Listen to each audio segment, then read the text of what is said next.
Ce que j'ai compris, c'est que mes peurs et mes croyances sur le monde et sur moi-même sont le résultat de mes expériences passées jusqu'au moment où j'en prends conscience et que je décide de changer ma manière de penser.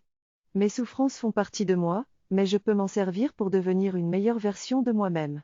Je dois accepter mes émotions, être honnête avec moi-même et prendre mes responsabilités pour surmonter mes démons intérieurs et réaliser ma véritable nature.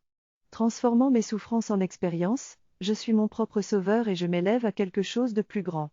Ce processus peut être difficile, mais c'est ce qui est enrichissant. Si j'ai peur de l'abandon, je vais ressentir le besoin d'être parfait pour ne pas être rejeté.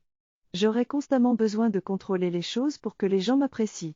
Je vais tolérer les critiques et les abus émotionnels par peur de rester seul. Je vais avoir du mal à montrer qui je suis réellement par peur de ne pas être assez bien. Pourtant, je dois prendre mes responsabilités, surmonter cette souffrance pour évoluer et aller de l'avant. En devenant réellement moi-même, je pourrai trouver une personne avec qui faire un bout de chemin durable. Il est temps de choisir ma vie et d'avancer. Si j'ai peur de dire ce que je pense car j'ai peur que les gens ne m'apprécient plus ou que je sois abandonné. Je perds le contrôle et j'ai besoin de validation constante des autres. Dans mes relations, je peux avoir peur de donner mon point de vue car j'ai peur que mon partenaire ne m'aime plus. Si je ne reçois pas de messages ou d'appels de mon partenaire, je panique. Je peux être enclin à plaire aux gens qui ne m'apprécient pas et j'ai du mal à quitter mes bourreaux. J'ai peur de la fin des relations, donc je peux les terminer pour éviter d'être quitté. Je peux aussi me focaliser sur le travail, la nourriture ou les substances pour éviter la souffrance intérieure.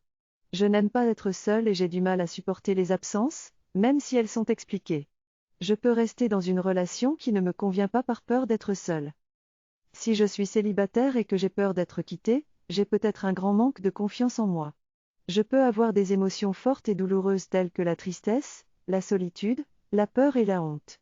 Si je ne fais pas face à ces émotions, je risque de tolérer certains comportements qui me font du mal et je n'avance pas dans ma vie.